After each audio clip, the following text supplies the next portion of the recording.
Zeph calmly walked away after dropping off the food, but the other chefs began to panic. They feared that once Don Krieg's pirates recovered, they would turn violent, but Zeph stayed calm. He told them that the pirates would only fight if they still had the will to.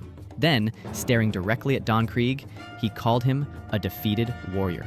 Everyone was shocked. They realized that even though Krieg's pirate fleet was strong, he was defeated by the Grand Line. To Krieg, Zeph had once been a legend, known for fighting with only his legs and never using his hands. But now, seeing Zeph in person, Krieg finally believed the rumors. Zeph had lost one of his legs in an accident at sea. Zeph wasn't interested in small talk. He told Krieg to stop wasting time and get to the point. Krieg then made his true request. He wanted Zeph's logbook. The logbook held records of Zeph's journey through the Grand Line. With that information, Krieg said he would rebuild a powerful fleet, conquer the Grand Line, and become the king of the pirates. Zeph refused. He said the logbook held the memories and pride of his old crew. It was too important to give away. At that moment, Luffy stepped forward. He shouted that the title of King of the Pirates would be his and no one else's. Krieg warned him not to joke around, but Luffy didn't stop. He stood his ground and kept challenging him.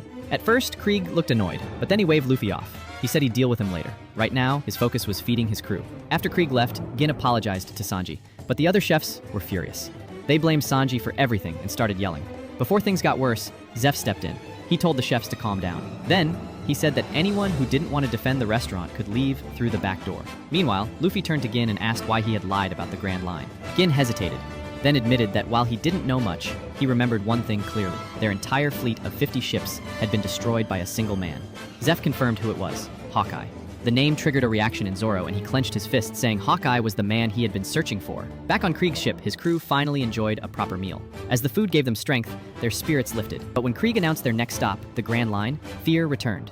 One sailor, shaking, asked if they really had to go. In response, Krieg shot him. The rest of the crew instantly fell silent. Krieg then told them they would leave their old ship behind and take over the restaurant ship instead. His men immediately got to work, preparing to attack the floating restaurant. But just as they began their approach, a sword slash sliced straight through their ship. Hawkeye had arrived. Back at the restaurant, Luffy and Zoro rushed outside. Before they could react, Yosuke and Johnny ran up with urgent news. Nami had disappeared with their ship.